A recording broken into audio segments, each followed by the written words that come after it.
అధికారంలో కాంగ్రెస్ ఎక్కడెక్కడైతుందో ఆ కాంగ్రెస్ ముఖ్యమంత్రులు కావచ్చు, మరి ముఖ్యంగా తెలంగాణలో కావచ్చు, ఎక్కడ వాళ్ళ పార్టీ పరువు పోతుందో అనే ఒక భయంతోని, ఎక్కడ వాళ్ళ రాజకీయ అధిష్టానానికి సంబంధించినటువంటి గాంధీ అనే పేరు పెట్టుకొని రాజకీయ పబ్బం గడుపుతున్నారో, రాహుల్ గాంధీ గారు కావచ్చు, ప్రియాంక గాంధీ గారు కావచ్చు, అదేవిధంగా సోనియా గాంధీ గారు కావచ్చు, రాబర్ట్ వాద్రా గారు కావచ్చు, వాళ్ళ కుటుంబం యొక్క ఉనికి మొత్తం కూడా కోల్పోతా ఉన్నామనే ఒక భయంతోని వాళ్ళ కార్యకర్తలలో మీకు భవిష్యత్తులో రాజకీయం ఉండాలన్నా, రాజకీయ పబ్బం గడవాలన్నా, కాంగ్రెస్ పార్టీ బతికి బట్ట కట్టాలన్నా ఈ స్కామ్ నుంచి మేము బయటపడాలి. కాబట్టి దేశంలో రాష్ట్రంలో ఉన్నటువంటి కాంగ్రెస్ కార్యకర్తలంతా కూడా రోడ్ల మీదకి వచ్చి కార్యక్రమాలు చేయండి. లేనిది ఉన్నట్టుగా ఉన్నది లేనట్టుగా చిత్రీకరించి భారతీయ జనతా పార్టీని బదనాం చేసే ప్రయత్నంలో భాగంగా ఈరోజు తెలంగాణ రాష్ట్రంలో అనేకమైనటువంటి కార్యక్రమాలు రేవంత్ రెడ్డి గారి అధ్యక్షతన, వారి పిసిసి చీఫ్ అయినటువంటి మహేష్ కుమార్ గారి యొక్క అధ్యక్షతన అనేకమైనటువంటి కార్యక్రమాలు తీసుకుంటున్నాం.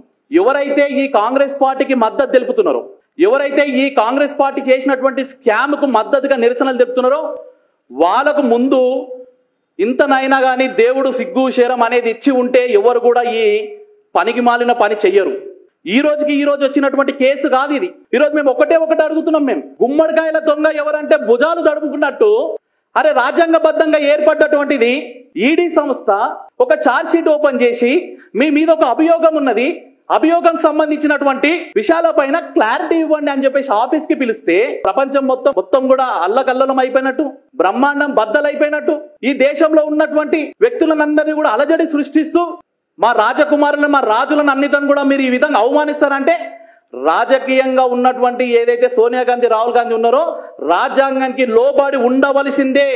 ముఖ్యమంత్రి రేవంత్ రెడ్డి గారు, రాహుల్ గాంధీ గారు మీరు ఎక్కడ పోయినా కానీ ఒక రెడ్ బుక్ పట్టుకొని తిరుగుతున్నారు. అంబేద్కర్ రచించినటువంటి రాజ్యాంగానికి లోబడి మనం అందరం నడవాలని చెప్తున్నారు. అంబేద్కర్ మా దేవుడు అని చెప్పేసి మీరు అందరూ కూడా మొన్ననే కదా ఆయన జయంతి సందర్భంగా పెద్ద మాటలు చెప్పారు. మరి ఈడీ నడుస్తుంది రాజ్యాంగానికి లోబడా కాదా? మరి ఈడీ రాజ్యాంగానికి లోబడి నడుస్తున్నటువంటి సంస్థకు ఈ రోజు మీరు వ్యతిరేకంగా కార్యక్రమాలు నడుస్తున్నంటే మరి మీ యొక్క చిత్తశుద్ధి ఏంది అని అడుగుతున్నాను నేను. ఈరోజు ఈడీ తన పని తాను చేసుకుంటూ పోతా ఉన్నది. మేము శాంతియుతంగా అంబేద్కర్ గారి యొక్క విగ్రహం దగ్గరికి వెళ్ళి ఈడీకి అటాచ్ అయినటువంటి కేసులలో రాహుల్ గాంధీ గారు తప్పు చేసిరని చెప్పేసి ప్లేకార్డుల ప్రదర్శన చేస్తా ఉన్నాం. మాకు రాజ్యాంగబద్ధంగా మాకు హక్కు ఉన్న నిరసన ఎక్కడ తెలుపుతున్నాం? అంబేద్కర్ గారి దగ్గరికి వెళ్ళి శాంతియుతంగా మేము తెలుపుతా ఉంటే మమ్మల్ని ఈ రోజు ఈడ్చుకొని పోయినట్టు ఈడ్చుకొని పోయి పోలీస్ స్టేషన్లకు తరలించడం కదా. ఈడీ ఆఫీస్ ముందర కూర్చున్నటువంటి వ్యక్తుల విషయంలో నువ్వు ఎందుకు స్పందించలేదా అని అడుగుతా ఉన్నాం. మీరు ఎన్ని ఉద్యమాలు చేసినా, ఎన్ని భయపెట్టిద్దామని చెప్పేసి ప్రయత్నాలు చేసినా భయపడేటోడు ఎవడు కూడా లేడు.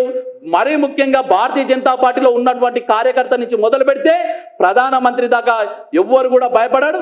తప్పు చేసినోడు తన అయినా మన అయినా వాళ్ళ శిక్షించేంత వరకు వెనకడిగేసే ప్రసక్తి ఉండదు. తప్పు చేసింది కాంగ్రెస్ పార్టీ, తప్పు చేసింది సోనియా గాంధీ, తప్పు చేసింది రాహుల్ పార్టీ, తప్పు చేసింది మీరందరూ. కాబట్టి మిమ్మల్ని అందరినీ కూడా ఖచ్చితంగా లోపల ఏపిచ్చేంత వరకు కూడా వెనకడిగేయరని చెప్పేసి ఒక సందర్భంగా తెలియజేస్తున్నాను.